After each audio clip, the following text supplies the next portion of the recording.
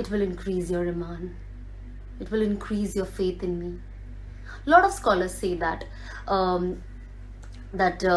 it will increase your faith on such a high level that you yourself will be shocked. And if you, I, and all of us try and live the life of our beloved Prophet Muhammad sallallahu alaihi wasallam, Allah will safeguard our iman till the last breath of our life. May Allah bless us all.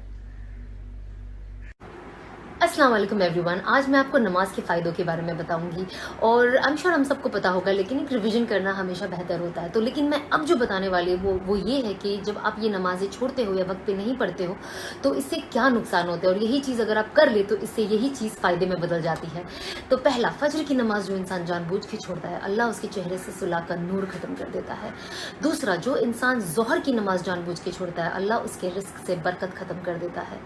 जो इंसान असर की नमाज जानबूझ के छोड़ता है अल्लाह पाक उसके जिस्म को ताकत को सलब कर लेते हैं, वो हमेशा बीमार रहता है और बीमारियों में घिरा रहता है।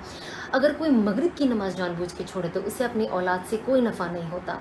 अगर जो इंसान इशा की नमाज जानबूझ के छोड़े उसे राहत और सुकून वाली नींद कभी नहीं मिलती। तो हम कोशिश करें कि हम सारी नमाज पढ़े और वक्त पे पढ़े और उसकी पूरी पूरी बरकत और फजीलत को हासिल करें। और जाहिर सी बात है कि अगर हमारी ज़िंदगियों में कोई चीज़ की कमी है और हमें लगता है कि हमारी ज़िंदगी में फ़लाना चीज़ नहीं हो रही है या ये चीज़ नहीं हो रही, तो हम ये समझे कि ऐसी कौन सी चीज़ या ऐसी कौन सी नमाज है जो हम नहीं पढ़ रहे हैं जिसकी वजह से हमारे पे ये आफतें आई हुई है, और उससे बचें और नमाज पढ़ें।